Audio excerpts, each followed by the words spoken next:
Hello future IITians and NITians. तो आज अपन बात करेंगे सेट्स एंड रिलेशंस के बारे में। जेईई मेंस 2024 के अप्रैल सेशन में जो भी क्वेश्चंस इस चैप्टर के रिगार्डिंग आए उन सबको अपन यहाँ पे सॉल्व करेंगे। इसी तरीके से बाकी चैप्टर्स को भी अपन ने कवर किया है, चाहे वो जनवरी सेशन के क्वेश्चन के रिगार्डिंग हो या अप्रैल सेशन के क्वेश्चन के रिगार्डिंग, जिनका प्लेलिस्ट का लिंक आपको नीचे डिस्क्रिप्शन में मिल जाएगा, वहाँ से जाके चेकआउट कर सकते हैं।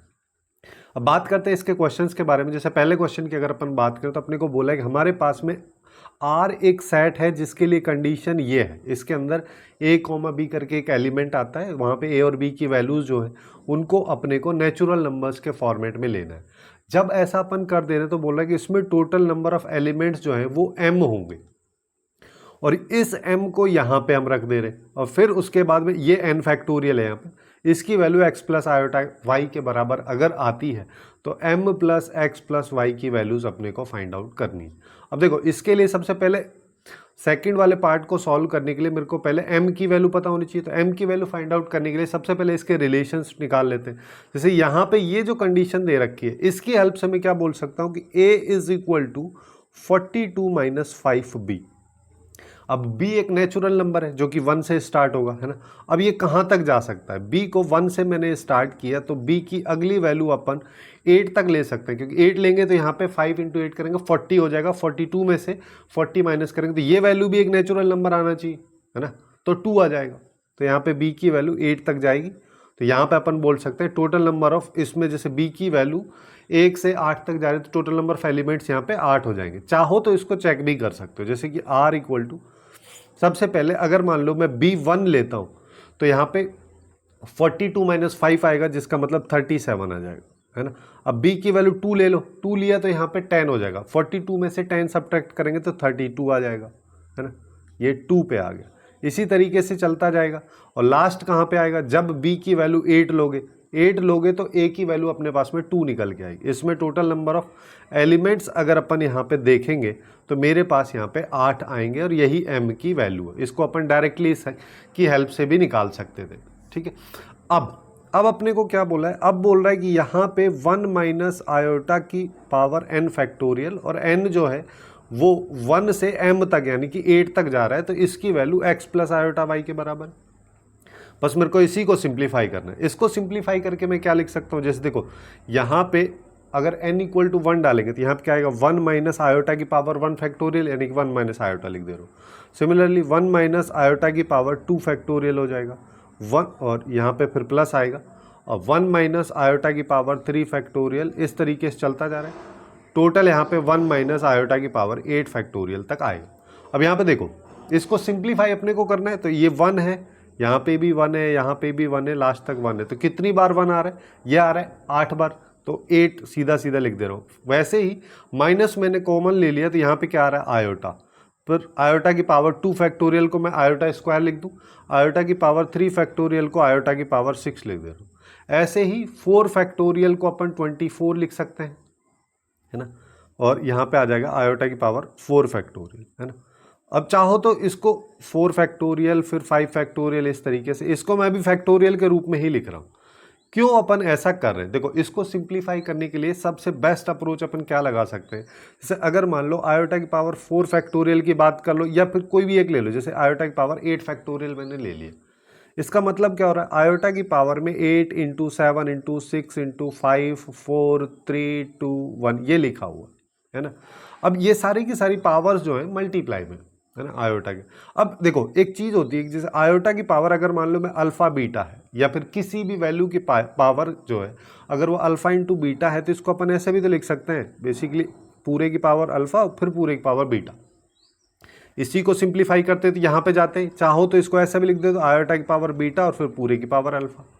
तो इससे हो क्या रहा है कि इससे देखो यहाँ पे 4 ये आ रहा है ना, और इसको अगर मान लो कंबाइन करके मैं लिख दूं, जैसे कि इसको मैं बोल रहा हूँ आयोटा की पावर 4 मैंने लिख दिया, उसके बाद 8 इंटू 7 इंटू 6 इंटू 5 और 4 को छोड़ के 3 2 1 सब लिख दिया।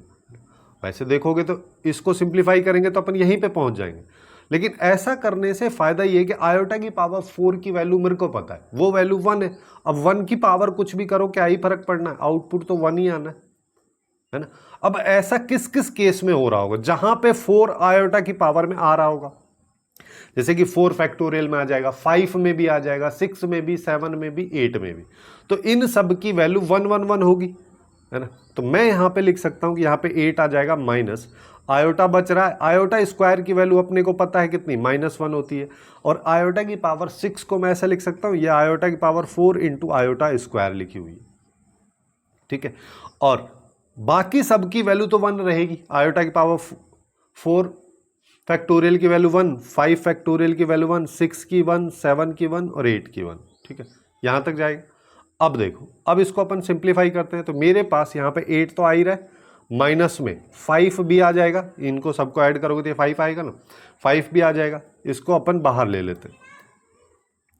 फिर अब यहाँ पे देखो माइनस, अब अंदर क्या है, अंदर अपने पास में देखो आयोटा है प्लस ये -1 है, और यहाँ पे आयोटा की पावर 4 की वैल्यू 1 है, आयोटा स्क्वायर की वैल्यू -1 है, तो इसका आउटपुट जो है वो भी अपने को -1 मिलेगा। तो मैं यहाँ पे लिख सकता हूँ, यहाँ पे मेरे को -1 और -1 आ रहा है, उसके साथ साथ एक बार प्लस में आयोटा भी आ रहा है, एक बार प्लस में आयोटा भी आ रहा है। तो अपने पास यहाँ पे हो गया 3 माइनस, और ये -2 हो जाएगा, लेकिन माइनस को बाहर भी है तो ये +2 में कन्वर्ट हो जाएगा, और माइनस आयोटा, यानी कि ये आएगा 5 माइनस आयोटा, जो कि एक्चुअली में क्वेश्चन के according x plus iota y के बराबर है। तो अब देखो x की वैल्यू 5 आ गई, y की वैल्यू -1 आ गई, m की वैल्यू हमने इनिशियली निकाली थी 8, और तीनों का सम पूछा है, सम कर देते हैं तो यहाँ पे आ जाएगा 12, और यही इस क्वेश्चन का करेक्ट आंसर अपने पास में निकल के आएगा, है ना। देखने में थोड़ा सा अजीब टाइप का क्वेश्चन है, लेकिन है काफ़ी ज़्यादा आसान। अब नेक्स्ट क्वेश्चन पे चलते हैं। नेक्स्ट क्वेश्चन में अपने को क्या बोला कि हमारे पास ए एक सेट है, बी भी एक सेट दे रखा है, फिर बोला है कि आर एक रिलेशन है जो ए क्रॉस बी में डिफाइंड है, और कुछ इस तरीके से डिफाइंड है ना। और ये कब डिफाइंड है, इस सिचुएशन में कि a1 + a2 अगर मैं करता हूं तो वो b1 + b2 के बराबर आता है। अब इसी चीज को थोड़ा सा घुमा के मैं ऐसा भी लिख सकता हूं, जैसे मान लो पहले मेरे को केवल इस पे फोकस रखना है, और इस पे सेपरेटली अगर मेरे को रखना है, तो मैं इसको ऐसा कर दूं, a1 - b1 की जो वैल्यू है वो एक्चुअली में b2 - a2 की वैल्यू के बराबर है। ये है अपने पास कंडीशन। तो यहां पे अपने को नंबर ऑफ एलिमेंट्स यहां पे बताने। अब नंबर ऑफ एलिमेंट्स को फाइंड आउट करने के लिए अपने को यहां पे सारे के सारे एलिमेंट्स निकालने पड़ेंगे। जैसे सबसे पहले एकदम स्टार्टिंग से चलते हैं, अपन यहाँ पे क्या करते हैं, मैं यहाँ पे बोल देता हूँ a1, b1 यहाँ पे लिख रहा हूँ, और यहाँ पे फिर a2, b2 में लिख रहा हूँ, है ना। अब a1, b1 में सबसे पहले 2 का मैं रिलेशन बना लेता हूँ 4 के साथ, जैसे 2 का 4 के साथ है। तो अब a1 - b1, अगर अपने को कंडीशन तो ये देखनी है ना, इसको करोगे तो यहाँ पे -2 आ रहा है। अब मेरे को क्या देखना है, देखो एक तो ऐसा स्मार्ट अप्रोच, नॉर्मल अप्रोच क्या हो सकता है, यहाँ पे इसके रिगार्डिंग ऐसा ही सेम केस इधर बनाओ, फिर दूसरा सिचुएशन देखो। बट मैं ऐसा कर सकता हूँ जहां जहां पे -2 आ रहा होगा इसकी वैल्यू b2 - a2 की, उन सबको इसी के साथ लिख दे रहा हूं। जैसे कब कब हो जाएगा, b2 - a2 करोगे, b2 - a2 अगर मान लो मेरे को माइनस करना है और इसका आउटपुट माइनस में आ रहा है, तो इसका मतलब a2 को बड़ा होना पड़ेगा। तो मतलब a2 को बड़ा मतलब यहाँ पे अगर a क्रॉस b का रिलेशन है, तो ये पहली जो वैल्यूज है a1 a2 की वैल्यूज आएंगी, तो ये वैल्यूज मेरे को इतनी बड़ी रखनी है कि इसमें से b की वैल्यू को सब्ट्रैक्ट करो तो -2 आउटपुट आए। अब वो देखो 2 और 3 के लिए तो होगा ही नहीं, सीधा सा लॉजिक है। 6 के लिए हो सकता है, तो 6 के लिए अगर मान लो मैं चेक करता हूं तो 6 यहां पे रहेगा, तो यहां पे 4 करना पड़ेगा, तभी तो -2 आएगा। ऐसे ही 6 के लिए और दोबारा कभी होगा नहीं, तो इसके अलावा फिर बचा क्या, 7 के लिए 4 में नहीं होगा लेकिन 5 में हो जाएगा, ठीक है। अब फिर आगे चलना है। अब देखो, अब 2 का 5 के साथ मेरे को देखना है, तो डिफरेंस यहां पे -3 है। अब -3 डिफरेंस कब होगा, फिर से वही कि 6 पे देखेंगे, 6 पे देखोगे तो यहाँ पे कहीं पे 9 होना चाहिए था, है ना। 6 - 9 करो तो -3 आएगा, लेकिन वो तो है ही नहीं। तो 7 के लिए अपन यहाँ पे देख सकते हैं, 7 और 4 का सिचुएशन अपने को यहाँ पे पता है, इसका डिफरेंस देखोगे तो -3 ही आ रहा है, b2 - a2 अगर मैं करता हूँ तो। अब ऐसे करके अपने को सारे नंबर्स निकालने, जैसे 2 का अभी 6 के साथ बनाओ, 2 का 6 के साथ बनाऊंगा तो यहाँ पे -4 आ रहा है। अब -4 के लिए अगर मान लो मैं 6 भी लेता हूं तो वहां पे 2 होना चाहिए था, 7 लेता हूं तो यहाँ पे 3 होना चाहिए था, लेकिन दोनों एलिमेंट नहीं है, तो इसका मतलब यहाँ पे एक भी एलिमेंट अपने पास में नहीं निकल के आएगा। फिर 2 का 6 के साथ हो गया। अब 2 का अपन यहाँ पे 4, 5, 6 हो गया, 8 के साथ ले लेते हैं। 8 के साथ लोगे तो यहाँ पे अब डिफरेंस -6 हो गया, -6 डिफरेंस भी यहाँ पे कहीं पे नहीं बन रहा है, तो ये 2 वाला सिनेरियो पूरा पूरा खत्म हो गया, है ना। अब अपन 3 पे आ जाते हैं। 3 का रिलेशन 4 के साथ, जिसका मतलब आउटपुट अपने को -1 में मिल रहा है। अब -1 कब कब बनेगा? देखो 2 के साथ तो बन ही नहीं सकता, क्योंकि 2 से छोटी वैल्यू यहाँ पे होनी चाहिए अगर बनाना है तो 3 के साथ भी नहीं बन सकता, क्योंकि ये 2 और 3 से तो दोनों वैल्यूज बड़ी। 6 के साथ बन सकता है। 6 के साथ क्या बनेगा? 6,5 अगर ले लूँ तो -1 बनेगा, वैसे और कोई दूसरा बन नहीं रहा। 7 का भी बन सकता है, 7 का 6 के साथ बन जाएगा। यही 2 सिनेरियो आ जाएंगे। फिर 3 का 5 के साथ ले लो। अब इसको देखोगे तो ये एक्चुअली में -2 बता रहा है, ठीक है। अब चीजें आसान होने लगेंगी। जब ये -2 बता रहा, तो -2 के लिए तो अपन ने 2 रिलेशन यहाँ पे देख चुके हैं ऑलरेडी, ये वाले, तो इनको ही सीधा उठा के यहाँ पे लिख दे रहा हूँ, जैसे 6,4 और 7,5 हो गया। अब 3,6 के लिए देखोगे, जिसके लिए अपने को डिफरेंस -3 आ रहा है। -3 पे अपने को पता केवल एक है यहाँ पे, है ना, तो उसको यहाँ पे लिख दो, 7,4 हो गया। और 3,6 हो गया। 3,8 के लिए भी देख लो। 3,8 के लिए अगर बात करोगे तो -5 है कॉमन डिफरेंस, जिसके लिए यहाँ पे ऑब्वियस सी बात है नहीं होगा, क्योंकि -4 -5 इन सब के लिए नहीं बन रहा है। इतने रिलेशंस बन गए, 3 खत्म हो गया, है ना। अब वापस से इधर आ जाते हैं। यहाँ पे फिर से A1, B1 में लिख दे रहा हूँ, और यहाँ पे A2, B2 लिख दे रहा हूँ। 3 का मैंने खत्म कर चुका हूँ, है ना। तो अब 6 से स्टार्ट करते हैं। 6 का 4 के साथ। अब A1 माइनस B1, देखो अपने करना क्या है, A1 minus B1 equal to B2 minus A2। A1 minus B1 अगर मैं करूंगा तो मेरे को यहाँ पे 2 मिल रहा है। अब 2 कब कब मिल सकता है, अब यहाँ पे देखना है। अब कुछ नई वैल्यूज अपने पास में ऐड होंगी, और 2 तब मिल सकता है जब B2 में से A2 को माइनस करूँ, प्लस का वैल्यू मिलेगा, जिसका मतलब A2 को छोटा होना पड़ेगा। जैसे 2 यहाँ पे ले लूँ तो ये 4 हो जाएगा, इन दोनों का डिफरेंस 2 आ जाएगा। और 2 का किसी के साथ नहीं मिल रहा, 3 का 5 के साथ आ जाएगा, 6 का 8 के साथ आ जाएगा। ये 3 केसेस आ जाएंगे। अब 6 का 5 के साथ ले लो। 6 का 5 के साथ लोगे तो यहाँ पे कॉमन डिफरेंस 1 आ रहा है ना। अब ये 1 कब कब आ सकता है? ये 1 देखो 2 का 4 में नहीं आएगा, 3 का 4 में आ जाएगा, 3 का 4 में 1 आ जाएगा, और 6 का 7, लेकिन वहाँ पे है ही नहीं, 7 का 8 आ जाएगा, ठीक है। 2 एलिमेंट अपने पास में यहाँ पे आ जाएंगे। ऐसे ही और आगे चलते हैं। 6 का 4 5 के हो गया, 6 का 6 के साथ, यानी कि कॉमन डिफरेंस 0। अब यहाँ पे क्या आएगा? यहाँ पे कॉमन डिफरेंस, जिसका मतलब कॉमन एलिमेंट्स देख लो, वो केवल 6 ही कॉमन है, जिसका मतलब यहाँ पे भी 6,6 की ही पॉसिबिलिटी बनेगी, ठीक है।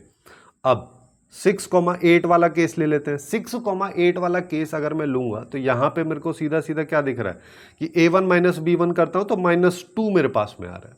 अब -2 कब कब आता है? ये तो अभी अपन ने स्टार्टिंग में भी देखा था, 6,4 पे और 7,5 पे। तो 6,4 और 7,5 यहाँ पे एलिमेंट्स आ चुके हैं। अब 6 मेरा खत्म हो चुका है। अब देखो 7,4 का देखेंगे। 7,4 का अगर मान लो मैं देखता हूं तो यहाँ पे +3 है। अब +3 कब आ रहा है? +3 के लिए अपन कुछ किएंगे नहीं। +3 के लिए अपन यहाँ पे देख सकते हैं, +3 कब कब आएगा? +3 की वैल्यू अगर देखोगे तो जैसे यहाँ पे A को छोटा होना पड़ेगा A2 को, 2 और 5 का डिफरेंस +3 आ जाएगा, 2 और 3 और 6 का डिफरेंस +3 आ जाएगा। इसके अलावा 6 का और कहीं नहीं आएगा। 7,4 हो गया। 7,5 अगर देखते हैं तो यहाँ पे अब मेरे पास में यहाँ पे 2 है प्लस में डिफरेंस, और प्लस का 2 का डिफरेंस अभी अपन देखे थे 2,4 पे, 3,5 पे, 6,8 पे, ठीक है। अब फिर आगे चलते हैं। 7,6 देख लो, 7,6 देखते हैं। 7,6 अगर देख रहे हैं तो -1 आ रहा है। अब अगर हाँ A1 माइनस B1 करेंगे तो -1 आ रहा है। अब -1 देख लो कहाँ कहाँ पे था।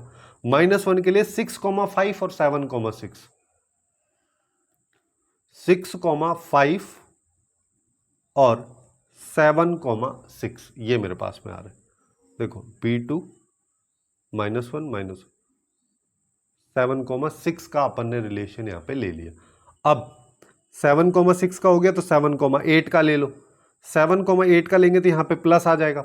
अब प्लस अगर मान लो 1 है तो यहाँ पे ये 2 थे, इन दोनों को वापस से लिख दो, यानी कि 3,4 और 7,8।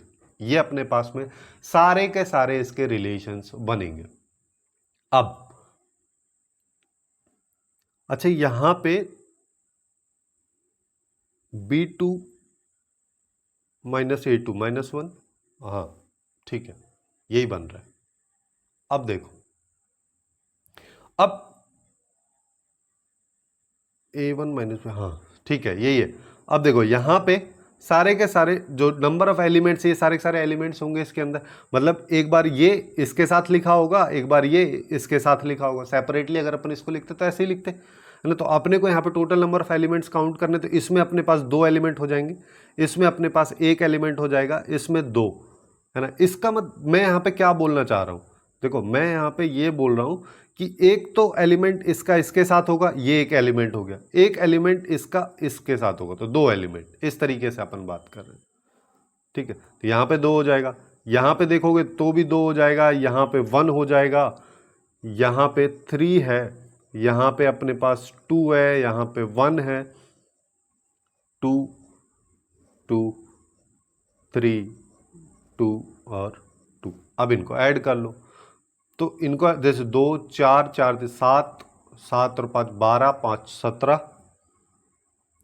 17 और 8 25। तो इस क्वेश्चन का जो करेक्ट आंसर है वो अपने पास निकल के आएगा 25। इतने एलिमेंट्स होंगे इसके। थोड़ा सा लेंदी है ना, वैसा और कुछ इसमें है नहीं। अब नेक्स्ट क्वेश्चन की बात करते हैं, जो कि देखने से लग रहा है सेट से रिलेटेड है ना। अब देखो काफ़ी बड़ा क्वेश्चन है और इसमें इस तरीके की वैल्यूज दे रखे हैं, तो देख के सीधा सीधा आइडिया लग जाता है ना। वेन डायग्राम का बेसिकली अपने को यहाँ पे यूज करना है। तो क्या बोल रहा है क्वेश्चन में, पहले ये समझ लेते हैं कि अपने पास टोटल नंबर ऑफ स्टूडेंट 220 है, जिसमें से मिनिमम से मिनिमम 125 और मैक्सिमम 130 स्टूडेंट मैथ पढ़ते हैं। सेम केस फिजिक्स के लिए है, जिसमें मिनिमम नंबर ऑफ स्टूडेंट 85 और मैक्सिमम 95 है। सेम केस केमिस्ट्री के लिए भी है, जिसमें मिनिमम 75 और मैक्सिमम 90 है। और फिजिक्स एंड केमिस्ट्री दोनों पढ़ने वाले स्टूडेंट 30 हैं, और केमिस्ट्री एंड मैथ दोनों पढ़ने वाले 50 हैं, मैथ और फिजिक्स पढ़ने वाले 40 हैं, और 10 स्टूडेंट ऐसे हैं जो कुछ नहीं पढ़ रहे, कोई सा भी सब्जेक्ट इन तीनों में से नहीं पढ़ रहे। तो वैसे देखा जाए तो अपने पास टोटल नंबर ऑफ स्टूडेंट 220 है, बट कोई ना कोई सब्जेक्ट पढ़ने वाले स्टूडेंट जिन पे अपने को आगे चल के फोकस करना रहेगा, वो अपने पास 220 - 10 करो 210 है। मतलब इन स्टूडेंट्स के बारे में बेसिकली अपने को बात करनी। अब क्या बोल रहा है कि अगर तीनों सब्जेक्ट पढ़ने वाले स्टूडेंट्स में मिनिमम नंबर ऑफ स्टूडेंट्स को m बोल दें, मैक्सिमम को n बोल दें, तो m + n की वैल्यू बतानी। तो इस क्वेश्चन को अपन 2 पार्ट्स में डिवाइड करके सॉल्व करेंगे। जैसे सबसे पहले एटलीस्ट वाला case, minimum number of student वाला केस ले लेते हैं अपन, है ना। उसको सॉल्व करने के लिए मैं यहाँ पे वेन डायग्राम बना लेता हूँ। जैसे मान लो अपने को यहाँ पे एक्चुअली में 3 सर्किल की रिक्वायरमेंट रहेगी। जैसे पहला सर्किल अगर मान लो मैं ये वाला ड्रॉ कर दे रहा हूँ, है ना, इसी को पेस्ट कर देता हूँ, ठीक है। दूसरा ये हो जाएगा, और तीसरा अपने पास में ये हो जाएगा, ठीक। अब देखो ये सर्किल जो है फिजिक्स को रिप्रेजेंट कर रहा है, केमिस्ट्री को, ये मैथ को, और यहाँ पे तीनों सब्जेक्ट पढ़ने वाले स्टूडेंट्स सिंस अपने को फाइंड आउट करने, तो अपन इसको x बोल दे रहे हैं, जो कि इस प्लेस में आएगा, यहाँ पे आएगा। अब देखो अब क्या बोल रहा है, फिजिक्स और केमिस्ट्री पढ़ने वाले स्टूडेंट्स कितने हैं, वो अपने पास में 30 है, ठीक है। तो ये पूरा के पूरा जो पोर्शन होगा ये 30 को रिप्रेजेंट करेगा। अब 30 को रिप्रेजेंट करने के लिए एक अगर x है तो दूसरे को 30 - x मेरे को लेना पड़ेगा, ठीक है। इसको सिस्टमेटिक लिख दे। ये अगर x आएगा तो ये 30 - x आ जाएगा। सेम केस अपने को फिजिक्स और मैथ के लिए भी लगाना है। फिजिक्स और मैथ के लिए अगर मैं बात करूँ तो मेरे पास 40 स्टूडेंट है, तो यहाँ पे 40 - x आ जाएगा। अब इसमें क्या आएगा, इसके लिए अपन यहाँ पे देख सकते हैं कि total number of student minimum वाले सिनेरियो में फिजिक्स के लिए अपने पास में क्या है 125, तो एक्चुअली में मैथ के लिए फिजिक्स की अगर मैं बात करूँ तो मेरे पास मिनिमम नंबर ऑफ स्टूडेंट जो है 85 है ना। तो अपन ऐसा बोल सकते हैं कि 85 जो है वो एक्चुअली में सारे के सारे स्टूडेंट हैं। इस वाले पोर्शन में जो वैल्यू आ रही है उसको मैं अल्फ़ा बोल दे रहा हूँ, और बाकी जो दोनों वैल्यूज़ हैं, जैसे एक x कैंसिल हो जाएगा तो मैं इसको लिख सकता हूँ 70 और +x। अपने को निकालना अल्फ़ा है, तो अल्फ़ा इज इक्वल टू क्या हो जाएगा 85 - 70 - x, यानी कि ये हो जाएगा 15 - x। ये अपन ने फिजिक्स के लिए कर लिया। चलो तो इसको हटा के मैं सीधा सीधा यहाँ पे 15 - x लिख दे रहा हूँ। अब सेम चीज़ अपने को केमिस्ट्री के लिए भी करनी है, और केमिस्ट्री और मैथ को पढ़ने वाले स्टूडेंट्स कितने हैं अपने पास में, वो है 50, है ना। तो यहाँ पे क्या आ जाएगा, यहाँ पे आएगा 50 - x, और केमिस्ट्री पढ़ने वाले स्टूडेंट्स में मिनिमम सिनेरियो अगर अपन देखते हैं तो मिनिमम अपने पास में 75 है। तो मैं यहाँ पे क्या करूँगा, सेम चीज़ जैसे फिजिक्स के लिए मैंने की है ऐसे ही केमिस्ट्री के लिए अपने को यहाँ पे करना पड़ेगा। तो अपन यहाँ पे कर सकते हैं कि 75 इज इक्वल टू, यहाँ पे आ जाएगा अल्फ़ा, वहाँ पे बोल दिया था तो इसको बीटा बोल दूँ, ठीक है। तो यहाँ पे ये बीटा आ जाएगा, चलो अभी तो लिख दे रहा हूँ बीटा, और प्लस यहाँ पे आ जाएगा 50 + 30 यानी कि 80 minus x, sorry plus x आएगा, एक एक्स कैंसिल हो जाएगा, एक ही बचेगा, ठीक है। अब एक सेकेंड ना, ये प्लस एक्स आ रहा है तो यहाँ पे ये माइनस एक्स आएगा ना भाई, ये माइनस आएगा तो ये 15 + x बचेगा। सेम सिनेरियो अगर मान लो मैं यहाँ पे करता हूँ तो यहाँ पे मेरे पास माइनस एक्स आएगा, जिसका मतलब बीटा की वैल्यू निकालोगे तो अभी अपने पास में यहाँ पे क्या आ जाएगी, ये x प्लस में हो जाएगा, 75 में से 80 माइनस करोगे -5, ये बीटा की वैल्यू आ रही है, जिसका मतलब यहाँ पे मैं लिख सकता हूँ कि ये x - 5 है। और अब मेरे को बात करनी मैथ के लिए मिनिमम नंबर ऑफ स्टूडेंट 125 है ना। सेम सिनेरियो अपन मैथ के लिए अप्लाई करते हैं, इसके लिए गामा बोल दो इसको अभी। तो अपने पास क्या है, 125 इक्वल टू गामा प्लस 50 + 40 करोगे तो 90 माइनस एक्स। तो अभी मेरे पास में गामा इज इक्वल टू 125 में से 90 अगर मैं करता हूँ तो मेरे पास 35 बचेगा और प्लस एक्स आ जाएगा। तो यहाँ पे 35 + x इसकी वैल्यू अपने पास में आएगी। पूरी तरीके से अपन ने इसको ड्रॉ कर दिया है। अब अपन से क्या बात करें, टोटल नंबर ऑफ स्टूडेंट यहाँ पे अगर अपन बात करें तो अपने पास में कितने हैं, वो है 210 जो पढ़ रहे हैं कोई ना कोई एक सब्जेक्ट। अपने को अल्टीमेटली x की वैल्यू निकालनी है, तो यहाँ पे मैं इन सारी वैल्यूज़ को ऐड कर देता हूँ। जैसे देखो यहाँ पे सारे के सारे x कैंसिल हो जाएंगे, केवल और केवल एक x बच रहा होगा, है ना। तो उस x को मैं लिख दे रहा हूँ, चाहो तो तुम लोग देख भी सकते हो। यहाँ पे इससे ये कैंसिल हो जाएगा, इससे ये कैंसिल हो जाएगा, इससे ये कैंसिल हो जाएगा, एक बच रहा अपने पास। और वैल्यूज़ क्या क्या है, देखो अपने पास में अगर यहाँ पे देखोगे तो 15 है, 30 है, 40 है। तो 15 + 30 + 40 ये अपने पास में आ रहा है। और 15, 30, 40 हो गए, ये वाला सर्किल हो गया। यहाँ पे -5 + 50, -5 + 50 आ रहा है, और +35 +35, और ये सारा का सारा 210 के बराबर। यहाँ पे देखो इसको अगर मैं टोटल ऐड करता हूँ तो मेरे पास 50 ये है और 40 ये है, ठीक है। सीधा सीधा 90 हो गया, और यहाँ से मेरे पास में 10 बचेगा, तो ये 100 हो गया। 100 और इन दोनों को अगर मैं ऐड कर दूं तो ये 65 बना रहा है, तो 165 आ रहा है। तो ये 165 हो गया इक्वल टू 210। मेरे को x की वैल्यू निकालेंगे यहाँ पे तो कितना आ जाएगा, ये बन जाएगा 45 बचेगा। तो x की वैल्यू अपने पास 45 आ रही है। लेकिन इसमें एक चीज़ का ध्यान रखने, अपने पास में यहाँ पे वैल्यूज़ देखो, ये वैल्यू है, ये वैल्यू है।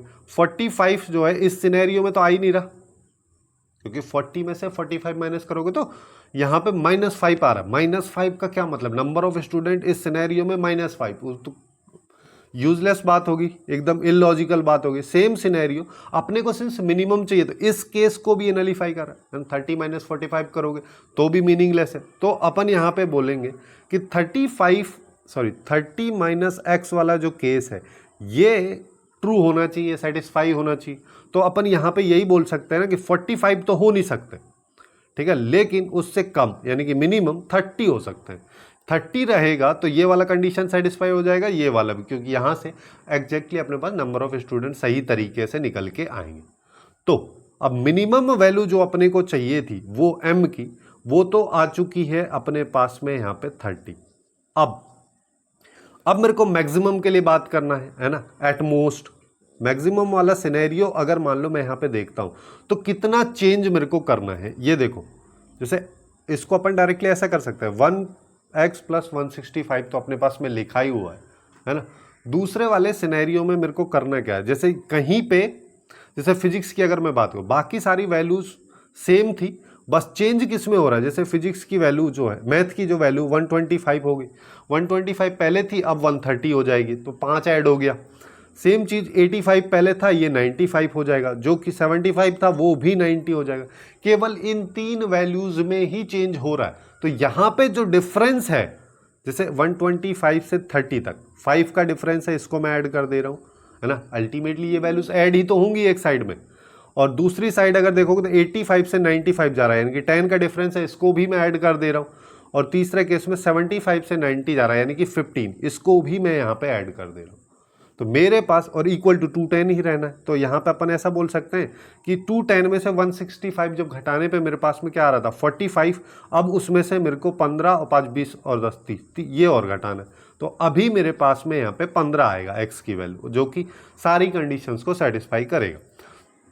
चाहो तो सेकंड वाला पार्ट, एटमोस्ट वाला जो पार्ट है, इसके लिए वापस से वेन डायग्राम बना के अपन इसको सिंप्लीफाई कर सकते हैं, इसी तरीके से वैल्यूज निकाल सकते हैं। जैसे अल्टीमेटली यहाँ पे 85 की जगह यहाँ पे 95 हो जाएगा, यहाँ पे 75 की जगह 90 हो जाएगा, और यहाँ पे 90 की जगह 125 की जगह 130 हो जाएगा। बस इतना सा ही चेंज आएगा। तो यहाँ पे 5 एक्स्ट्रा ऐड हो जा रहा है, और यहाँ पे 15 5 यहाँ पे है, 5 यहाँ पे, इस तरीके से सारी की सारी वैल्यू चेंज होंगी। उस तरीके से भी इसको कर सकते हैं, बट थोड़ा टाइम बचाने के लिए ये वाला अप्रोच काफ़ी अच्छा रहेगा। तो अब अपने पास m और n की मैक्सिमम मिनिमम वैल्यूज आ चुकी है, एक 30 है, एक 15 है, जिसका मतलब यहाँ पे जो हमारा आंसर होगा वो आएगा 45।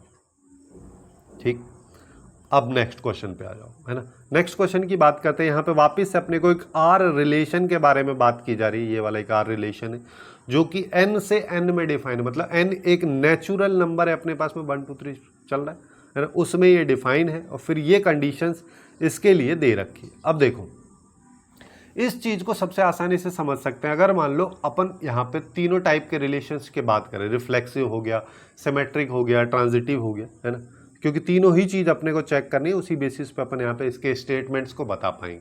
तो सबसे पहले मैं रिफ्लेक्सिव की बात करता हूँ।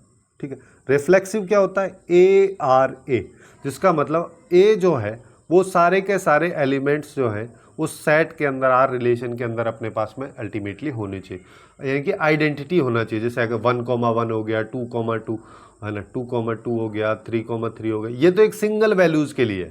ठीक है, जब एक साइड में 1 2 3 है, दूसरी साइड में ऐसा। लेकिन यहाँ पे रिलेशन जो है x1, यहाँ पे देखो x1, y1 से रिलेशन x2, y2 ये है, जिसका मतलब एक एलिमेंट अब मेरा ये है और एक एलिमेंट मेरा ये है। केवल ये दो एलिमेंट है, ना कि ये सिंगल वैल्यूज। अब इसका मतलब क्या हो गया, A टू A का मतलब जैसे अगर मान लो कहीं पे 1 2 है ना, ये वाला एलिमेंट है, इसका रिलेशन 1 2 क्या ये सेटिस्फाई कर रहा है इस कंडीशन को, ये अपने को चेक करना है। यानी कि देखो, अब ये वैल्यू क्या है x1, ये वैल्यू x2, ये y1, ये y2। सिंस यहाँ पे इक्वल टू लगा है तो ये वैल्यूज तो हमेशा बराबर ही आएंगी ना। अब चाहे कोई भी ले लो, जैसे फॉर एग्जांपल 1,1 ले लो, तो 1,1 लेंगे तब भी यहाँ पे सब कुछ बराबर ही आ रहा है। या फिर कोई और ले लो, 3,4 का रिलेशन विद 3,4, क्योंकि एलिमेंट यहाँ पे ये वाला एलिमेंट और ये दोनों एलिमेंट सेम ही होना चाहिए, तो तब तो दोनों वैल्यूज ही बराबर आएंगे, x1 x2 की और y1 y2 की। तो इसी वजह से अपन यहाँ पे बोल देंगे कि ये जो रिलेशन है एक्चुअली में रिफ्लेक्सिव तो होगा। अब आगे आ जाते हैं, रिफ्लेक्सिव अगर हो रहा है तो अब अभी फर्स्ट स्टेटमेंट में फिर से बात आएगी, उसके लिए अभी अपन इसको सिमेट्रिसिटी चेक करते हैं। सिमेट्रिसिटी क्या कहता है कि अगर A R B का रिलेशन है और ये दे रखा है तो B R A का, मतलब अगर किसी सेट में 1,2 अगर लिखा हुआ है तो 2,1 भी वहां पे लिखा होना चाहिए, तभी जाके उसको अपन सिमेट्रिक बोल पाएंगे, एकदम सिंपल टर्म में अगर समझे तो। अब सिंस यहाँ पे x1 x2 और y1 y2 है, जैसे अगर मान लो यहाँ पे कोई भी एक रिलेशन में ले लेता हूँ, एग्जाम्पल 1 2 का रिलेशन विद 3,4। अब यहाँ पे बस अपने को ये देखना है कि x1 की जो वैल्यू है x2 से छोटी हो या बराबर होनी चाहिए, y1 की वैल्यू y2 से छोटी या बराबर होनी चाहिए, ये वाला केस है। अब ये अगर है तो क्या बोल रहा है, इसका उल्टा, यानी कि 3,4 जो है इसका रिलेशन विद 1,2 ये भी सेटिस्फाई होना चाहिए। बट ये तो होगा ही नहीं, क्योंकि अगर x1 x2 से छोटा है और उसको उल्टा करके लिखोगे तो अपन ऐसे ही बोलेंगे ना, x2 की वैल्यू अब x1 से बड़ी है, इसका मतलब 3 तो बड़ा ही रहने वाला है 1 से, और तो इस कंडीशन को सेटिस्फाई ही नहीं कर रहा, क्योंकि अब इस रिलेशन के लिए बात करोगे तो ये x1 है, ये y1 है, ये x2 है, ये y2 है, तो अब तो x1 जो है वो बड़ा है x2 से और y1 बड़ा रहेगा y2 से। चाहे कोई भी वैल्यू ले लो, उल्टा करके अगर देखोगे तो हमेशा यही सिनेरियो आएगा।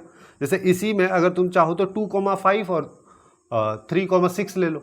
2,5 3,6 लिया, 3,6 को अगर आगे लेकर आओगे तो 3 2 से बड़ा हो जाएगा, 6 5 से बड़ा हो जाएगा। तो इस वजह से अपन यहाँ पे बोलेंगे कि ये सिमेट्रिक नहीं है। सिमेट्रिक नहीं है, रिफ्लेक्सिव है, तो पहला स्टेटमेंट तो अपना ट्रू हो चुका है ना। अब बात आती है ट्रांजिटिव के बारे में। ट्रांजिटिव मेरे को चेक करना है। ट्रांजिटिव कैसे चेक करेंगे? ट्रांजिटिव अपना क्या कहता है कि अगर ए और बी का रिलेशन है, उसके साथ साथ बी और सी का भी रिलेशन है, तो ए और सी भी उस कंडीशन को सेटिस्फाई करना चाहिए। ये तुमको देख के भी लग रहा होगा कि देखो, अगर मान लो मैं तीन वैल्यूज, जैसे यहाँ पे x1 x2 x3 ले, एकदम बेसिक वैल्यूज लेते हैं, जैसे x1, y1 और x2, y2, ये है। तो ये अपने को क्या दे रहा है? ये है ना, इसको सेटिस्फाई कर रहा है, ये अपन मान ले रहे हैं, है ना, क्योंकि क्वेश्चन में इसी के बेसिस पे तो इसको रखा जाएगा। अब अगर ऐसा है तो इसके साथ साथ एक और चीज होनी चाहिए, क्या?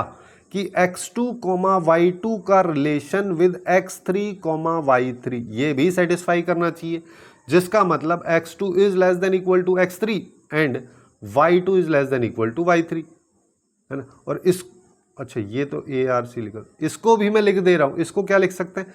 x1 less than equal to x2 and y1 less than equal to y2। तो अगर इतना हो जाता है तो हम ऐसा बोल सकते हैं कि ये रिलेशन भी होना चाहिए x3, y3। अब ये होने के लिए फिर कंडीशन इसके बेसिस पे क्या बनेगी? यहां पे बनेगी कि x1 less than equal to x3 and y1 less than equal to y3। अब ये तो होगा ही ना हमेशा, क्योंकि अगर x1 छोटा है, उससे बड़ा x2 है, x2 से बड़ा x3 है, तो इसका तो सिनेरियो ऐसा बन गया ना। ऐसे ही सेम चीज y1, y2 और y3 के लिए बन गया। तो मैं यहां पे बोल सकता हूं ये कंडीशन तो हमेशा ही ट्रू होगी, जिसका मतलब अपने पास जो दोनों स्टेटमेंट है, पहला तो ट्रू था ही, दूसरा भी ट्रू हो गया, क्योंकि ये ट्रांजिटिव है, तो इसका मतलब इस क्वेश्चन का करेक्ट आंसर बी आ जाएगा। इस तरीके से इस क्वेश्चन को अपन काफी इजीली अप्रोच कर सकते हैं, है ना। थोड़ा अच्छा क्वेश्चन है। अब नेक्स्ट क्वेश्चन की तरफ चलते हैं। नेक्स्ट क्वेश्चन में अपने को यहाँ पे क्या दिया है?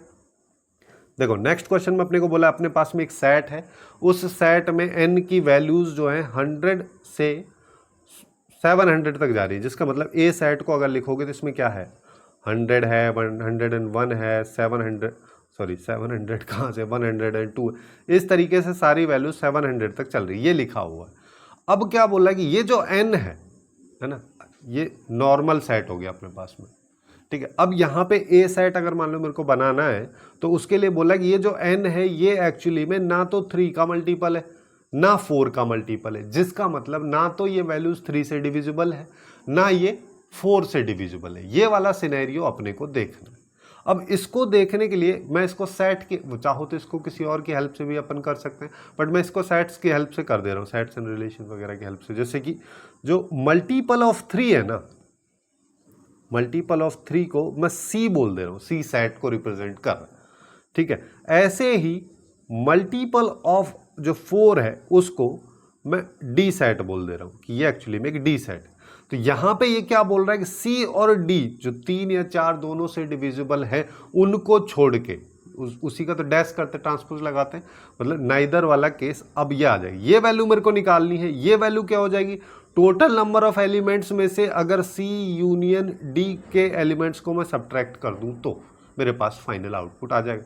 सी यूनियन डी अपने को निकालना है, जिसका मतलब पहले एन सी निकालना पड़ेगा, number of elements in set C which are multiple of 3, है ना। तो सबसे पहले अपन एन सी के बारे में बात कर रहे हैं। एन सी अगर मान लो मेरे को निकालना है, तो पहले इसका टर्म्स देख लो। जैसे कि 99 3 से डिविजिबल होता है, मल्टीपल होने का और डिविजिबल होने का मतलब वही समझ में आ रहा है। तो 100 से स्टार्ट है टर्म, तो जस्ट कौन सा टर्म रहेगा? 101, 101 से स्टार्ट हो जाएगा। फिर उसके बाद अगला 3 ऐड कर दो, 105 आ जाएगा। सॉरी 105 क्यों आ जाएगा? 1 सेकेंड ना, 99 है तो 101 क्यों आएगा? 102 आएगा।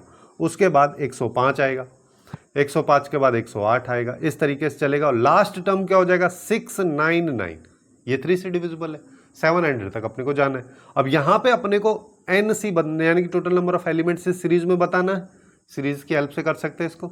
तो यहाँ पे 699 अपने पास में लास्ट टर्म है, T N equal to A plus N minus one into D है ना, 102 plus N minus one into 3।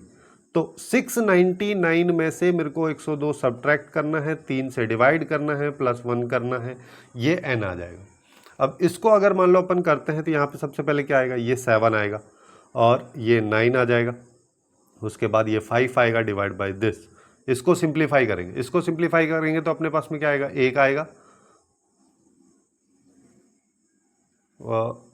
2 कैसे आ जाएगा, 9 आएगा ना, प्लस 1।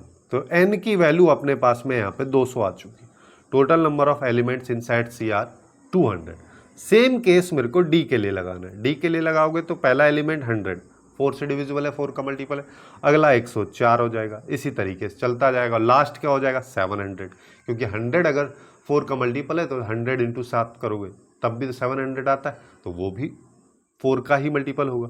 तो यहाँ पे लास्ट टर्म मेरे पास में 400 है, पहली टर्म 100 है इंटू n माइनस 1 इंटू 4। तो यहाँ पे आएगा 600 by 4 plus 1 equal to n। 600 अगर मान लो इसको करोगे तो ये आ जाएगा 150 प्लस 1, 15 चौक 60 होता ना, इक्वल टू ये, तो n की वैल्यू 151 मेरे पास में निकल के आ रही। अब मेरे को ऐसे एलिमेंट्स ढूंढने हैं, मेरे को जैसे अगर मान लो अपन बात करें तो अपने को निकालना क्या है, n of c union d, ये क्या होता है, N C plus N D minus N C intersection D. अब सी इंटरसेक्शन डी अगर मान लो मेरे को निकालना है, number of elements in C intersection D, ये एक्चुअली में 3 और 4 दोनों से डिविजिबल होना चाहिए, दोनों का मल्टीपल होना चाहिए, जिसका मतलब 12 का होना चाहिए। अब 12 के हिसाब से अपने को पैटर्न यहाँ पे ढूंढना है, सीक्वेंस बनाना है। जैसे 12 नंबर 108 होता है, 108 से स्टार्ट हो जाएगा, फिर 120 आ जाएगा, लास्ट टर्म अपने को ढूंढना है। लास्ट टर्म को देखोगे तो ये एक्चुअली में 696 आ जाएगा, ठीक है, हाँ 696 अपने पास में आ गया। अब मेरे को यहाँ पे नंबर ऑफ एलिमेंट्स बताना है, 696 इक्वल टू 108 प्लस ये इंटू 12। तो n की वैल्यू यहाँ पे क्या आ गई, 696 में से 108 जाएगा डिवाइड बाय 12 प्लस 1। तो यहाँ पे इसको सब्ट्रैक्ट करेंगे तो यहाँ पे कितना जाएगा, 8 यहाँ पे आ जाएगा, 8 यहाँ पे, 5 और ये है ना, तो 4 बार करेंगे 48 आएगा और 10 108। तो n की वैल्यू यहाँ पे अपने पास में 50 आ रही। अब यहाँ पे देखो, ये अगर मान लो मेरे को निकालना है तो नंबर ये एक्चुअली में किसके बराबर होगा, नंबर ऑफ एलिमेंट्स इन सी, सी कितना है 200 प्लस यहाँ पे कितना है डी में 151 माइनस इंटरसेक्शन वाले 50। तो अपन यहाँ पे बोल सकते हैं यार 301 सीधा सीधा। अब अपने को देखना है, ठीक है, 301 ऐसे एलिमेंट्स होंगे जो कि 3 या 4 से डिविजिबल होंगे। अब मेरे को चाहिए कि उनसे होने नहीं चाहिए, यानी कि n नंबर ऑफ इसके डैश में ये क्या होता है, n of u minus n of c union d। अब टोटल नंबर ऑफ एलिमेंट्स इस सेट में 100 से 700 तक अगर जाते हैं तो इसमें टोटल नंबर ऑफ एलिमेंट्स कितने हो जाएंगे, इसमें हो जाएंगे 601। चाहो तो तुम निकाल भी सकते हो, ठीक है, 601 हो जाएंगे, काफ़ी बेसिक तरीका दिख ही रहा। तो 601 हो गया माइनस 301 अगर मैं करता हूं तो मेरे पास आएगा 300, और यही इस क्वेश्चन का करेक्ट आंसर होगा, डी हो जाएगा। अब नेक्स्ट क्वेश्चन की तरफ चलते हैं। नेक्स्ट क्वेश्चन में अपने को रिलेशनशिप रिलेटेड पूछा है, किस टाइप का रिलेशन है। जैसे ए अपने को एक सेट दे रखा है, बी एक सेट दे रखा है, फिर अपने को बोला आर एक रिलेशन है जो ए क्रॉस बी में है, इस तरीके से। और ये रिलेशन में कंडीशन ये है कि 3AD माइनस 7BC जो है ये एक इवन इंटीजर मेरे पास में निकल के आना चाहिए, तो ही जाके ये एलिमेंट्स जो है इस सेट आर में या रिलेशन आर के अंदर आएंगे। फिर अपने को उनको चेक करना है। अब देखो, एक तरीका तो ये है कि यहाँ पे एलिमेंट्स निकाल लो, लेकिन मैं यहाँ पे एकदम बेसिक अप्रोच से चलता हूँ। जो ये दे रखा है इसी के बेसिस पे अपन चलते हैं। सबसे पहले अपन चेक करते हैं रिफ्लेक्सिव को। तो जैसे कि अभी अपन ने पहले भी देखा था, रिफ्लेक्सिव मतलब खुद का खुद से, है ना। तो A, B अगर यहाँ पे है तो इसका रिलेशन भी A, B से ही देखना पड़ेगा। अब देखो यहाँ पे कंडीशन क्या लग रही है, यहाँ पे कंडीशन ये लग रही है सबसे पहले 3 लिखना है, उसके बाद इन दोनों को मल्टीप्लाई कर देना है, फिर माइनस साइन लगाओ, फिर 7 लिखो, फिर इन दोनों को मल्टीप्लाई कर दो, है ना। तो यही चीज़ मेरे को यहाँ पे करनी है कि सबसे पहले 3 लिखो, फिर इन दोनों को मल्टीप्लाई कर दो, AB आ गया माइनस 7 लिखो, फिर इन दोनों को मल्टीप्लाई कर दो, ये बी ए आ गया। यहाँ पे देखोगे तो माइनस ए बी करो या बी ए करो, नंबर्स का मल्टीप्लिकेशन बराबर ही होता है। तो यहाँ पे ये -4ab के बराबर आएगा। -4ab के अगर अपन बात करें, सिंस यहाँ पे 4 है, तो अब ए बी का मल्टीप्लिकेशन चाहे ऑड हो या इवन हो, ये पूरा के पूरा आउटपुट अपने को इवन ही मिलेगा, क्योंकि 4 वहां पे ऑलरेडी है। और यही तो बोला है कि ये आउटपुट हमेशा एक इवन इंटीजर आना चाहिए, वेदर इट इज पॉजिटिव और नेगेटिव। ठीक है, तो अपन क्या बोल सकते हैं कि रिफ्लेक्सिव तो ये रिलेशन है। उसके बाद अब आ जाते हैं सिमेट्रिक पे। सिमेट्रिक में क्या चेक करना है, अगर ए का बी से है तो बी का ए से उल्टा होना चाहिए, है ना। जैसे अगर मान लो मैं ए कॉमा बी का relation with C comma D बात कर रहा हूं, तो मैं यहां पे बात कर रहा हूं 3AD - 7BC ये, और इसके बारे में क्या बोल रहा हूं कि ये एक इवन वैल्यू है। अब देखो, अब इसको समझो, यहीं पे अपने को केसेस बनाने। जैसे पहला केस यहाँ पे क्या हो सकता है, पहला केस मेरे पास में यहाँ पे हो जाएगा कि ये इवन आउटपुट कब आएगा। देखो, ये एक ऑड वैल्यू है, ये भी एक ऑड वैल्यू है। अब इवन नंबर आता कब है, इवन नंबर आता है जब या तो ऑड में से ऑड को माइनस कर दो। ठीक है, ऑड में से ऑड को अगर मैं माइनस करता हूं तो मेरे पास एक इवन नंबर निकल के आता है। अब इस पूरे पोर्शन को अगर मैं ऑड बोल दे रहा हूं तो 3 तो ऑड है ही, है ना, और इसको भी ऑड होना पड़ेगा AD को। ठीक है, तो यहां पे AD जो है उसको भी ऑड होना पड़ेगा। सेम केस जो यहाँ पे है BC, इसको भी ऑड होना पड़ेगा, तभी जाके ये इवन नंबर आएगा। पहला केस तो ये हो सकता है। ठीक है, अब अगर AD ऑड है, जिसका मतलब A और D दोनों वैल्यूज जो है मल्टीप्लाई हो रही, तो यहाँ पे मैं ऐसा भी तो बोल सकता हूँ कि ABCD सारे नंबर्स ही ऑड होंगे, क्योंकि कहीं पे भी एक भी अगर इवन हुआ तो वो पूरा पूरा इवन ही हो जाना। मल्टीप्लाई में है तो सारी की वैल्यू इवन ही फाइनली फिर निकल के आएगी, तो सारी वैल्यूज जो है ऑड होनी चाहिए। दूसरा केस अपन ऐसा बोल सकते हैं कि ये इवन आउटपुट कब आएगा। ऐसा भी हो सकता है कि यहाँ पे इवन नंबर हो, यहाँ पे भी इवन नंबर हो, तो भी अपने को इवन ही मिलेगा। अब यहाँ पे अगर इवन है तो मैं यहाँ पे ऐसा बोलूँगा कि मेरे को 3 तो ऑड है, AD मेरे को इवन चाहिए। क्या चाहिए, AD जो है वो एक इवन वैल्यू होनी चाहिए। सेम केस में BC एक इवन वैल्यू होनी चाहिए। कंसेप्ट समझना है यहाँ पे, है ना। अगर AD इवन है तो इसमें से कोई भी एक नंबर इवन रहेगा तो मेरा काम चल जाएगा। ऐसे ही सेम केस BC में से कोई भी एक नंबर अगर मेरे पास में यहाँ पे इवन रहेगा तो मेरा काम बन जाएगा, फाइनल आउटपुट मेरे को एक इवन नंबर देगा। ठीक है, ये दोनों केसेस हैं। अब अपन आते हैं अपने क्वेश्चन पे, है ना। सिमेट्रिसिटी जो अपन चेक कर रहे थे, सिमेट्रिसिटी के लिए अगर AB का रिलेशन विद CD दे रखा है तो इसको अपन यहाँ पे 3AD - BC लिखते हैं, वो तो बेसिक है। अब इसी को अपने को उल्टा करके लिखना है। उल्टा करके कैसे लिखना है कि यहाँ पे CD आ जाए, यहाँ पे R आ जाए, यहाँ पे AB आ जाए। अब देखो, अब क्या करते हैं, सबसे पहले 3 लिखते हैं, फिर दूर वाले को दूर से मल्टीप्लाई करना है, CB आ जाएगा, -7 लिखेंगे, फिर इन दोनों को मल्टीप्लाई करें, ये आएगा D। ठीक है, अब यहाँ पे हो क्या रहा है, यहाँ पे CB जो था वो 7 के साथ लिखा था पहले, अब 3 के साथ आ गया है। AD या DA जो 3 के साथ था वो 7 के साथ, बस इतना सा चेंज यहाँ पे हुआ। अब अपने को ये चेक करना है कि क्या ये वैल्यू एक इवन नंबर दे रही है या बन रही है। उसके लिए अपन पहला वाला केस यूज कर लेते हैं। पहला केस के बेसिस पे अगर मैं चलूँ, जिसको अभी मैंने यहाँ पे डिस्कस किया, इस फर्स्ट केस के बेसिस पे अगर मैं बात करूँ तो मेरे को क्या पता है, यहाँ पे सारे नंबर ऑड है, जिसका मतलब AD और BC की वैल्यूज भी ऑड है ना। तो AD और BC की वैल्यूज भी ऑड है, जिसका मतलब BC जो है अगर ये ऑड है तो ये भी ऑड है, ये भी ऑड है। तो ऑड में से ऑड को मैं सब्ट्रैक्ट कर रहा हूँ, 7 और 3 तो ऑड है, तो ये मेरे को एक इवन नंबर का आउटपुट देगा। ठीक है, तो अपने को इसका इवन मिल रहा है, लेकिन ये तो केवल एक केस में मिल रहा है। दूसरे केस को चेक करते हैं।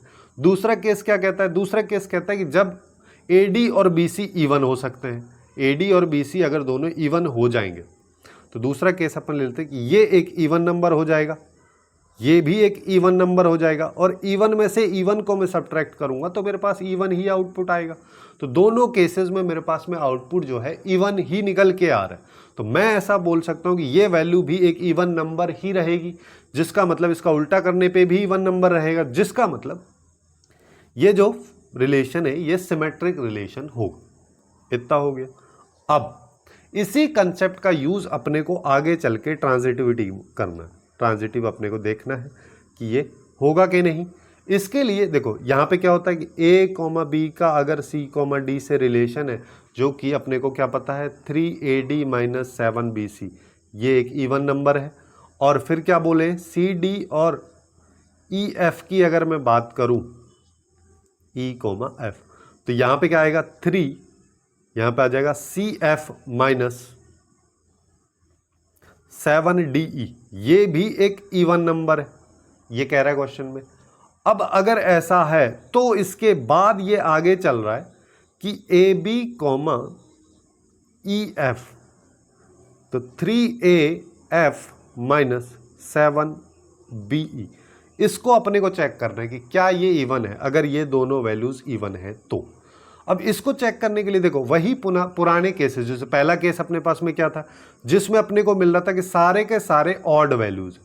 जब सारे के सारे ऑड वैल्यूज होंगे तो यहाँ पे ऑड माइनस ऑड करोगे, है ना। पहला केस तो ये है ना, ऑड माइनस ऑड अगर मैं करूंगा तो मेरे पास ऑब्वियस सी बात है इवन आउटपुट आएगा। तो एक केस से तो इवन आउटपुट मिल रहा है, लेकिन दूसरे केस से अपन बात करते हैं। दूसरा केस क्या है? दूसरा केस जो अभी अपन ने देखा था, इसके अकॉर्डिंग ये एक इवन नंबर है, जिसका मतलब या तो ए या डी, इन दोनों में से कोई एक इवन होगा तो भी मेरा काम चल, दोनों होंगे तब तो ठीक है, लेकिन एकदम मिनिमम वाले केस में अपन चल रहे हैं तो एक भी होगा तो भी मेरा काम चल जाएगा। सेम सीन इन दोनों में भी, है ना। किसी भी एक को मान लो, चाहते ए को मान लो या बी को मान लो, है ना, वैसा वाला केस लेके चल रहे हैं। लेकिन यहाँ पे अगर देखोगे तो इन दोनों में से मान लो ए यहाँ पे इवन है, बी भी इवन है, ठीक है। और फिर यहाँ पे जैसे इसको अपन क्या करते हैं, एक एग्जाम्पल से समझ लेते हैं। जैसे कि पहला केस मैं ले लेता हूं कि मेरे पास में, एक सेकेंड ना, ए बी जो है उस पूरे के पूरे को ऑड ले लेता हूं। जैसे कहाँ गया, हाँ यहाँ पे था।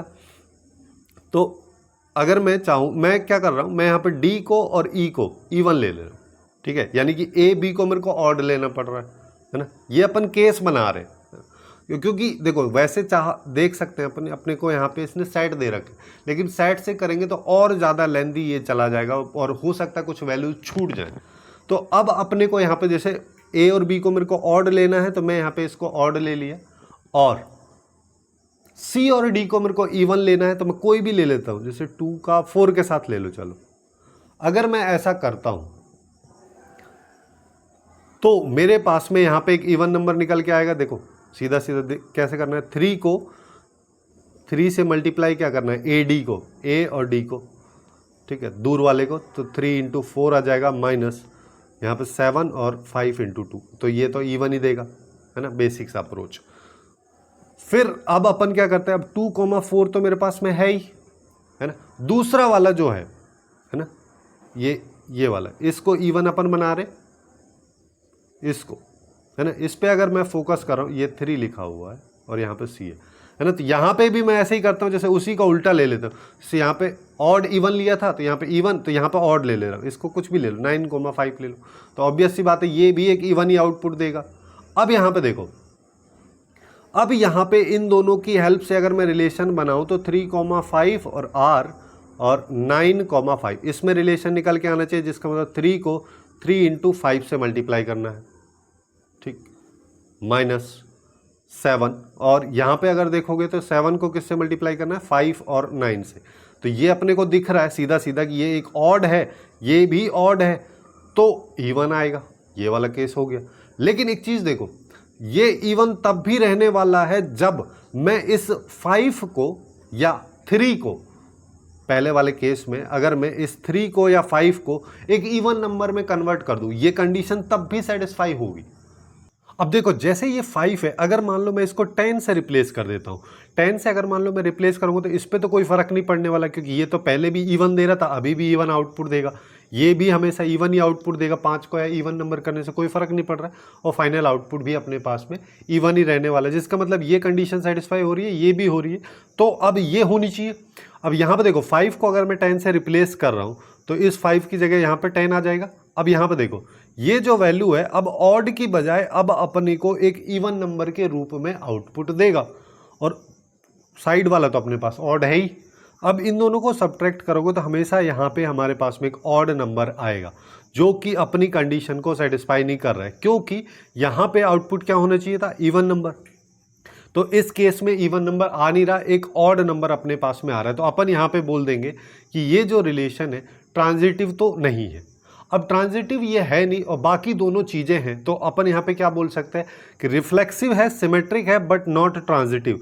तो इक्विवेलेंस भी नहीं होगा क्योंकि तीनों होते तब जाके होता, और ट्रांजिटिव तो होगा ही नहीं, reflexive, symmetric but not transitive. तो करेक्ट आंसर अपना यहाँ पे सी हो जाएगा। अब नेक्स्ट क्वेश्चन की तरफ चलते हैं। नेक्स्ट क्वेश्चन में अपने को यहाँ पे देखो ए एक सेट दे रखा है, फिर बोला कि आर, अब अपने पास में यहाँ पे एक रिलेशन है जो कि इस ए सेट में ही डिफाइंड है, और कुछ एक्स आर वाई, यानी कि जैसे ए आर बी था अभी एक्स आर वाई करके डिफाइन है, और इसमें कंडीशन दे रखी है। ये कंडीशन क्या है, 4x less than equal to Y. अपन इसको सिस्टमेटिक अगर बनाएं तो मैं ऐसा बोल सकता हूँ x by y less than equal to 5/4, या फिर x बाई वाई, इसको डिवाइड ही कर दो 1.25, इससे छोटा होना चाहिए। अब अपने को यहाँ पे क्या बोला है, अब बताना है यहाँ पे अगर मैं m बोल दूं कि एक मिनिमम नंबर ऑफ एलिमेंट जो इस सेट में है, और यहाँ पे एक और वैल्यू है n, और n क्या है, n एक्चुअली में a क्रॉस a के इस सेट में वो मिनिमम नंबर है जिनको ऐड करने पे ये रिलेशन एक सिमेट्रिक रिलेशन में कन्वर्ट हो जाएगा।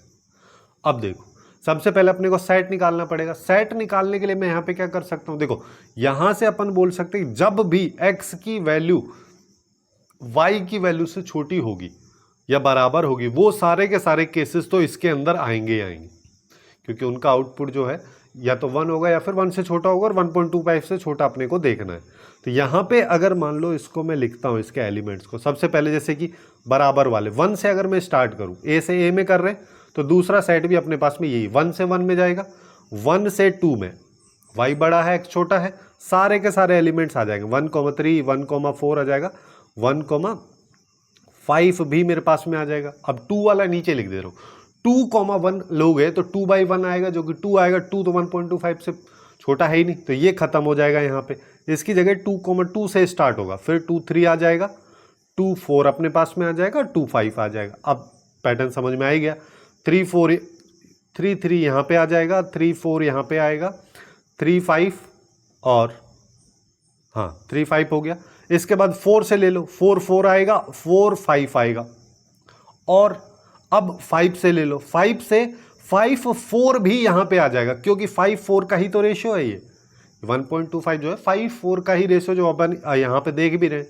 तो ये एलिमेंट इसके अंदर ऐड हो जाएगा क्योंकि इक्वल टू का साइन यहाँ पे लगा है, और 5,5 भी आ जाएगा। तो टोटल ये अपने पास में इस सेट के अंदर रहने वाले एलिमेंट्स हैं। अब इनको देख लो टोटल कितने हैं, यहाँ पे देखोगे तो ये तो हो गया 5, 4, 3, 2 और 2। तो इनको अगर मान लो मैं ऐड करता हूँ तो मेरे पास में टोटल कितना हो जाएगा, 10, 15, 16, 16 ये अपने पास में टोटल एलिमेंट्स हो जाएंगे। अब मेरे को इसको बनाना है सिमेट्रिक, ये अपना काम थोड़ी ना, क्योंकि ये तो थोड़ा सा पोर्शन है। अब बाकी पोर्शन क्या कह रहा है कि इसको मेरे को कन्वर्ट करना है एक सिमेट्रिक रिलेशन में। अब सिमेट्रिक रिलेशन का कहानी क्या है कि अगर 1,1 या 1,2 है तो 2,1 भी होना चाहिए, है ना।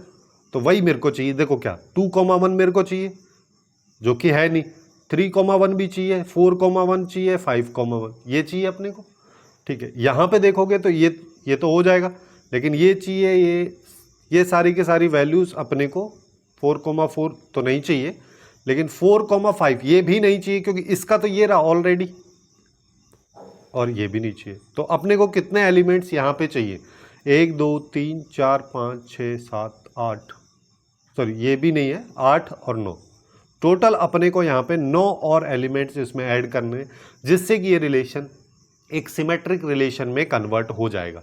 जिसका मतलब m प्लस n की वैल्यू इन दोनों को ऐड कर दो, ये आ जाएगा 25 और यही इस क्वेश्चन का करेक्ट आंसर अपने पास में निकल के आ जाएगा। अब आगे चलते हैं, नेक्स्ट क्वेश्चन की बात करते हैं। नेक्स्ट क्वेश्चन भी काफ़ी अच्छा क्वेश्चन है, ये भी रिलेशन से बेस्ड ही है। यहाँ पे अपने को देखो क्या बोला, यहाँ पे बोला कि R1 मेरे पास में कोई एक रिलेशन है, उसके बाद R2 कोई एक रिलेशन है और सेट एक दे रखा है 1 से 20 तक के सारे नंबर्स। फिर बोला है R1 रिलेशन है, उसको इसने डिफाइन कर दिया इस कंडीशन से, R2 रिलेशन के एलिमेंट्स को डिफाइन कर दिया इस वाली कंडीशन से। फिर बोला है M और N की अगर बात करें तो ये मिनिमम नंबर ऑफ एलिमेंट्स हैं जो कि R1 और R2 में मेरे को ऐड करने हैं, जिससे ये रिलेशन एक सिमेट्रिक रिलेशन में कन्वर्ट हो जाए। वही पुराने वाले क्वेश्चन टाइप का है, पिछली बार एक सेट था, अभी 2 सेट है अपने। तो सबसे पहले अगर मान लो मैं R1 सेट की बात करता हूं तो R1 सेट के लिए कंडीशन यहाँ पे 2x - 3y, y की वैल्यू निकाल लेते हैं अपन। y की वैल्यू यहाँ पे क्या हो जाएगी 2x - 2/3, या फिर इसको ऐसे लिख दो 2x - 1/3। ये अपने पास में आ गया। अब देखो, अब अगर मान लो मेरे को R1 सेट के एलिमेंट्स निकालने हैं तो x की क्या क्या वैल्यूज यहाँ पे रख सकता हूँ। ये x - 1 है, ये आगे 2 है। x - 1 को एक्चुअली में 3 का मल्टीपल ही तो होना पड़ेगा, है ना। वैसे रख के देखो दिक्कत हो जाएगी। इस y भी एक इंटीजर आउटपुट ही अपने को मिलना चाहिए 1 से 20 के बीच का ही, है ना। तो अपन यहाँ पे ऐसा बोल सकते हैं। लेकिन x - 1 3 का मल्टीपल कब रहेगा, जब x जो है वो 3 का मल्टीपल हो और प्लस 1, जैसे कि 3 है तो 4 अपने को x की वैल्यू लेनी है और 6 के लिए 7 वैल्यू लेनी है, इस तरीके से। तो सबसे पहले अपन स्टार्ट करते 4 से, है ना। 1 2 3 तो आ ही नहीं सकता, 3 आ सकता है। x की जगह अगर मान लो मैं 3 लिया तो ये 2 हो जाएगा, ये भी नहीं आएगा। x - 1 को 3 का मल्टीपल लेना है, यानी कि 4 से स्टार्ट किया। 4 अगर मैं यहाँ पर रखा तो 3 से 3 कैंसिल हो जाएगा, ये अपने पास में 2 आएगा। अब 4 के बाद 7 लिया, 7 अगर मैं लूंगा तो यहाँ पे आउटपुट अपने को क्या आएगा, ये 2 हो जाएगा, 2 इंटू तो 2 से मल्टीप्लाई अपने को करते हुए चलना। भी 7 के बाद में अपन 10 ले लेंगे, 10 लिया तो यहाँ पे 9 और 9/3 6 यहाँ पे आ जाएगा। ऐसे ही 20 तक अपने को देखना है, और तो यहाँ पे 13 आ जाएगा। 13 के बाद यहाँ पे 2 4 6 8 आ जाएगा। उसके बाद में 13 के बाद 16 आ जाएगा। 16 के बाद यहाँ पे आ जाएगा 10। उसके बाद एक और ले लो 19/12, ये अपने पास में सेट बन जाएगा R1। अब मेरे को इसमें कितने एलिमेंट्स ऐड करने हैं जिससे कि सिमेट्रिक बन जाए। तो सिमेट्रिक के लिए 4,2 है तो 2,4 होने चाहिए। सारे के सारे एलिमेंट्स जो है वो डिफरेंट है, मतलब 1,1 ऐसा टाइप का है नहीं, तो सबका उल्टा वाला मेरे को चाहिए। तो यहाँ पे 1 2 3 4 5 6 ये हैं, तो 6 ही इनका टोटल मेरे को चाहिए उल्टा वाला, तभी तो जाके सिमेट्रिक बन जाएगा।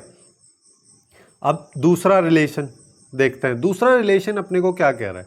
दूसरे रिलेशन के बेसिस पे मैं ऐसा बोल सकता हूँ यहाँ पे कि x/y की वैल्यू 4/5 हो जाएगी, ये आना चाहिए, है ना।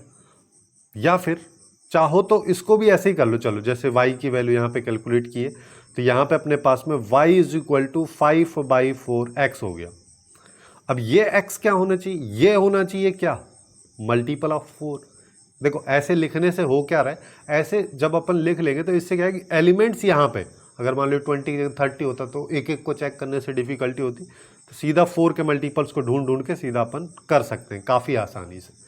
अब R3 रिलेशन को अपन लिख रहे हैं। R3 में अगर मान लो एलिमेंट्स देखोगे, सबसे पहले 4 होने चाहिए x की जगह। 4 अगर आएगा तो यहाँ पे 5 आएगा, फिर यहाँ पे 8 हो सकता है, 8 अगर आएगा तो यहाँ पे 10 आएगा। ये 5 के मल्टीपल, ये 4 के मल्टीपल, यही चलाना है। तो 4 से 12 हो जाएगा, 15 हो जाएगा, 16 हो जाएगा और 20 हो जाएगा, बस खत्म। अगले वाला देखोगे तो 20 आएगा, लेकिन उसका y वाला वैल्यू काफ़ी बढ़ जाएगा, 25 आ जाएगा। वो अपने को चाहिए ही नहीं क्योंकि वो तो इसमें है ही नहीं। तो ये अपने पास में इसके एलिमेंट्स हो गए। अब इन सब का भी उल्टा इसमें नहीं है किसी भी एक का, और कोई आइडेंटिटी वाला भी नहीं है 1,1 2,1 ऐसा भी कोई नहीं है। तो यहाँ पे अपने को इसको सिमेट्रिक बनाने के लिए इन सब का उल्टा चाहिए रहेगा। 1 2 3 4 इस एलिमेंट्स इसमें अपने को और ऐड करने। तो टोटल अगर मैं m + n की बात करूँ तो 6 ये 4 ये तो 10 हो जाएगा। यही अपने को निकालना, काफ़ी आसानी से सॉल्व हो गया।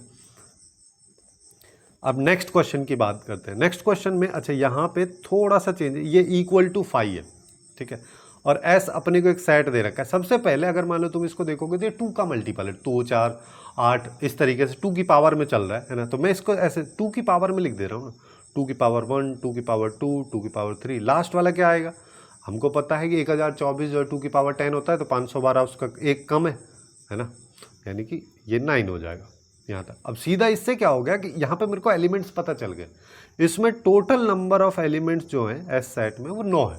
सीधा सीधा अपने को यहाँ पे दिख रहा है, कुछ करने की जरूरत ही नहीं पड़ रही है। अब मेरे को क्या बोला है, A union B union C ऐसे करके मेरे को वैल्यूज निकालनी है ना। इन सब को निकालने के लिए मैं यहाँ पे क्या कर सकता हूँ, A union B union C जो है ये तो एस को रिप्रेजेंट कर रहा है, और यहाँ पे A intersection C, B intersection C और ए इंटरसेक्शन बी ये इक्वल टू 5 है, जिसका मतलब इनमें भी कोई भी कॉमन एलिमेंट नहीं है ना। ऐसा अपन बोल सकते हैं नो कॉमन एलिमेंट। तो अपने को यहाँ पे मैक्सिमम पॉसिबल पार्टीशंस बताने। अब देखो यहाँ पे इसके एस सेट के ए बी सी क्या है, ये क्वेश्चन ये भी तो आता है। ए बी सी एक्चुअली में सेट्स हैं 3 जो कि इस एस सेट के पार्टीशन है। से ए के एलिमेंट्स की बात करोगे तो 3 आ जाएगा, बी के एलिमेंट्स की बात करोगे तो भी 3 आ जाएगा, और सी के एलिमेंट्स की बात करोगे तो 3 आ जाएगा। कोई भी कॉमन नहीं है। नंबर ऑफ वेज यहाँ पे क्या हो जाएंगे, है ना। बेसिक सा पीएनसी का कंसेप्ट है यहाँ पे कि ये हो जाएगा 9C3, फिर 6 बचे, फिर 3C3, ये आ जाएगा, है ना। इसको मेरे को सिंप्लीफाई करना है, बस खत्म।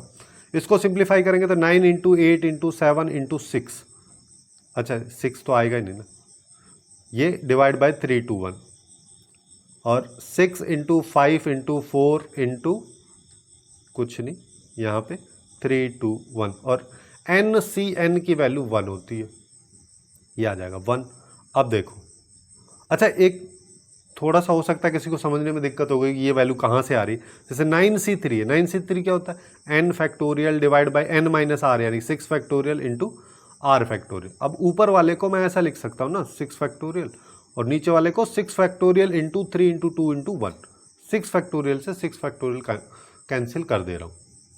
अब देखो 6 ये है, 6 से 6 गया, है ना। अब 2 से इसको निपटा देते, तो इधर 10 हो गया। अब यहाँ पे देखो इससे इसको किया, 3 आ गया, है ना। तो अब अगर मान लो मैं यहाँ पे देखता हूँ तो ये क्या लिखा है, 21 × 8, 21 × 8 करोगे तो 8, 16 और 0, क्योंकि 10 वाली 0 यहाँ से आ जाएगी। 1680 इस क्वेश्चन का करेक्ट आंसर हो जाएगा, सी ऑप्शन। तो इस तरीके से सेट्स एंड रिलेशन के क्वेश्चंस को अपन काफ़ी इजीली सॉल्व कर सकते हैं। और जैसा कि अभी आपने देखा भी यहाँ पे, इसके अलावा जो थोड़े बहुत और क्वेश्चंस हैं जो जिसमें फंक्शन कंसेप्ट का यूज़ किया गया, उनको फंक्शन वाले चैप्टर में अपन करेंगे। और इसी तरीके से अपन ने लगभग सभी चैप्टर्स को कवर किया है, जिसका प्लेलिस्ट आपको लेफ्ट साइड में दिख रहा होगा, वहाँ से जाके बाकी चैप्टर्स को भी चेकआउट कर सकते हैं। सो आज के लिए बस इतना ही। Hopefully you guys find it useful, and if you find it useful then please do like, share and subscribe.